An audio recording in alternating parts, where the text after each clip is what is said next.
پنځلسم کومه چې د شوال شپه ده علیه السلام خوږ تر سید الشهدا شهید شوی دی.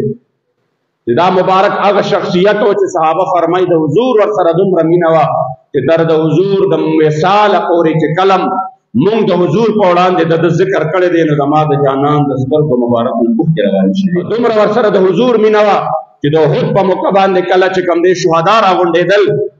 کریم آقا مبارک راغی نو چې ویې کتل نو د سید الشهدا امیر طیب امیر حمزه رضی الله تعالی عنہ دا سینه مبارکه چې دا چاک شوی وه دا سیرلې شوی وه اینه یې بهر ته راوتلې وه سترګې مبارکې راوتې وې غوږونه مبارکې پرې شوي وو پوزه مبارکې پرې شوې وه د وجود مسله شوې وه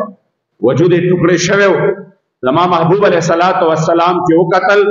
وی کریم آقا مبارک په سترګو کې اوښکې رالې او ویې فرمایل چېرته دي د مدینې منورې ویل کوونکې او ژړا کوونکې ښځې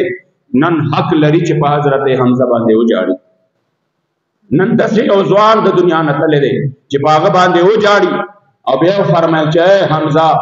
که ما سره دا یره نه وی چې زما امت به مړي ښخول پرېږدي ته به ما نه وې ښخ کړی چې زما امت تر قیامته پورې لیدلی وی چې د حضور خوږ تره د دې دین دپاره خپل وجود څو ټوکړی کړی.